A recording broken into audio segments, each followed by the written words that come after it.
Duff Baker, an old Maine guide familiar with the rugged Piscataquis County area, found himself employed by Belmont Ellis, a New Yorker who hired him for the summer to, quote, cook, guide, and look after his camps and property, end quote.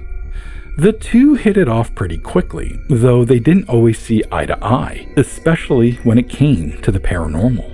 Belmont, the New Yorker, was a believer, while Duff was as practical as they came. One evening after a day of fishing, their discussion turned to the Silas Remick case. It was a well-known mystery in the area. Silas had disappeared 5 years earlier, leaving behind nothing but a worried mother and unanswered questions.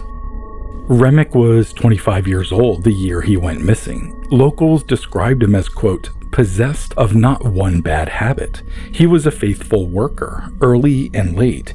He had acquired a good common school education and was credited with being the most well-read man in the neighborhood, end quote.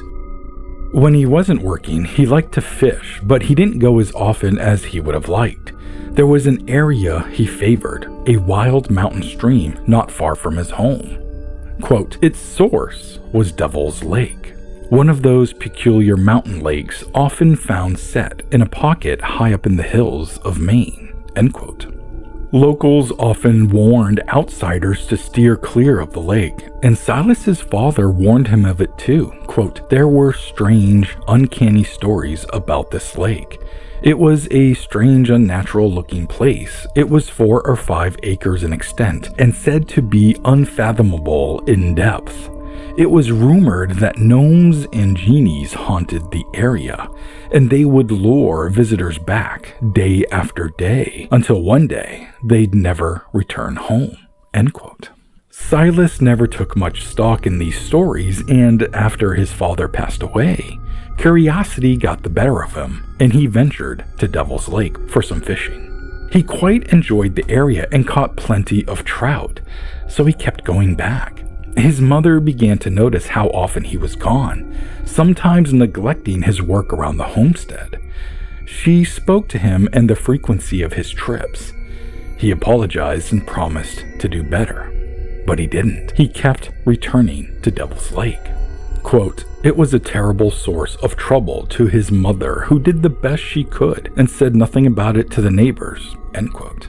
Then, one day, Silas didn't come home. Night fell and his mother grew worried. She went to the neighbors, then to the ones beyond them. They put together a search party and began retracing his steps. Quote, they went to the stream and followed up the well-beaten path to the falls of the gorge, but found no trace of him, end quote. Eventually, they followed the path leading up to Devil's Lake and found his hat, rod, and what was left of his trout. Quote, there was no evidence of a struggle and no tracks of any large animal enough to molest him. A further search of the entire gorge failed to reveal any trace of him, end quote. Defeated, the search party returned to deliver the news to Silas's mother. She cried and feared the worst. She knew the rumors of the lake and hoped the haunters hadn't claimed her son. Searchers went out day after day, much like Silas's own outings, but after weeks of effort, no sign of the man was ever found. They even tried dragging the lake, but its depths made the task impossible. Months went by, and then his mother passed away. Friends and neighbors often spoke of the family and the tragedy that had befallen them. The legend of the lake only grew after this, and no one dared go near it again. Belmont said to Duff, quote, what have you got to say about that? If there is nothing supernatural, then what become of Silas Remick? End quote. Duff scoffed at the idea and offered, quote, there is nothing to say because the boy was drowned and that is all there is to it, end quote. With a roll of his eyes, Belmont leaned forward and the two went back and forth, both fierce in their beliefs. Finally, Belmont sat back, a smile spreading across his face. Duff could almost read the thought forming on his lips before he spoke. Quote, I've got a curiosity to see this place. Do you dare go? End quote. Duff dared.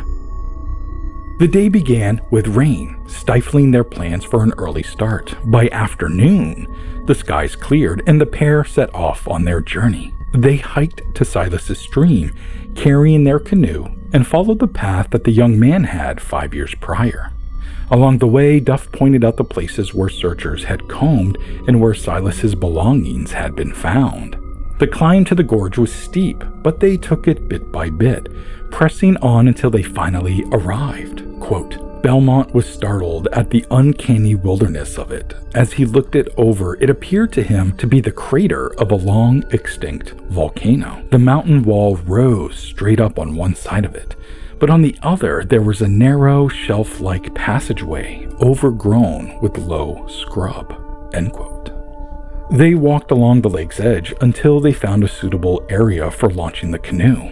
They paddled out in silence, a heaviness between them, knowing the lake was most likely Silas's final resting place. It was warm and the air was still. Quote, there was a sharp break in the water a few feet in front of the canoe, and out shot something several feet in the air. It glinted for a moment in the sun and fell, hurtling back, slap on the water, almost within a hand reach of Belmont. End quote.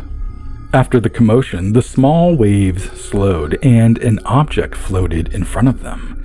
It looked like a bottle, and Duff reached out and fished it from the water.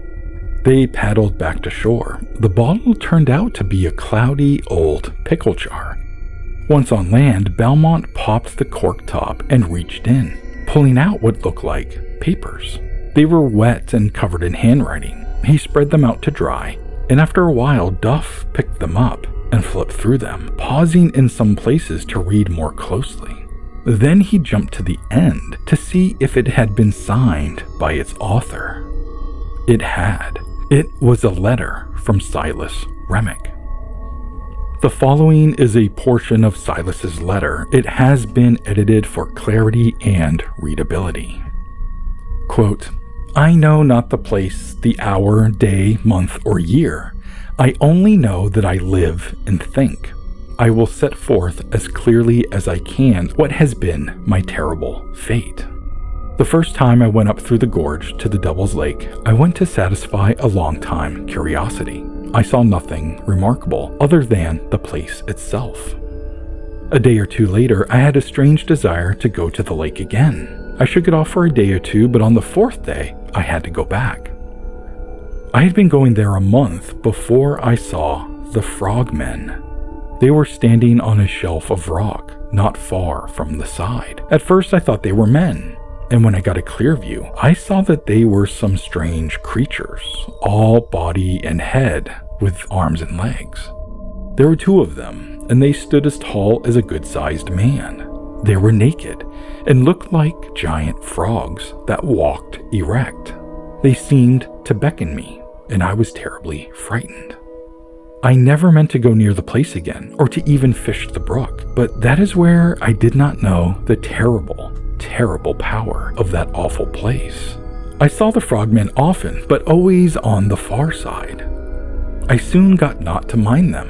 One day, I had been to the lake. I got halfway along the gorge when I was almost paralyzed to see two of the great frogmen rise up in the path before me. There was no way of escape, and then they were upon me in an instant. I tried to fight them, but they pinned my arms, one on each side, and rushed me over to the bank of the outlet. They had great strength. Instantly, we were under the water, and that is all I remember. The next thing I knew, I seemed to wake up in a strange place. I breathed in a peculiar, gasping manner. There was a dense feeling of pressure all around me. It was dim at first, then it got clearer. I realized then I was in the water, probably at great depth. My clothes were still on me. I felt no pain nor hunger. I never have since I have been here. I have been taken by the frogmen. When we go from place to place, there is a change in the light overhead. I believe it is the light of the world above. And it is this that led me to try and send up a message, so the world may know of my awful fate. I had in the pocket of my coat a pickle jar. I emptied it, rinsed it out, and corked it tight. I had an old diary and the stub of a lead pencil. I found I could write quite well in the water with the pencil, and in that way I had written this message. When I am in what I think is open water, I shall release it, and it will rise to the surface of the lake and be picked up by someone, and then the world will know. I do not ever expect to come back to the world again. If it were not for my mother, I would not so much care, but I know how she has suffered. Perhaps someday they will let me come back. If my mother is still alive, tell her this, and that I hope she will forgive me. Keep far away from the Devil's Lake. I wish I had. Goodbye to the world. God help me." End quote. The ending of the letter left a silence between the two friends. They sat in thought until Belmont finally broke it. Quote, "What have you got to say now? Anything supernatural about this?" End quote. Duff considered the question. Quote, "It is just about as I told you at the camp. Silas had gone clean crazy over the thing as many another good man has on much less provocation. And when nothing molested him, he imagined up the whole thing. The message. He probably wrote it sitting right where we are this minute." End quote. Belmont was flabbergasted, and the two argued over the merits of Silas's story. Eventually, they got back in the canoe and returned to camp. The next day, Belmont packed up the property and moved to another one of his sites, 25 miles away. It didn't matter to him if Duff wasn't going to heed the warnings about the frogmen of Devil's Lake. Belmont did, and he never returned to the area.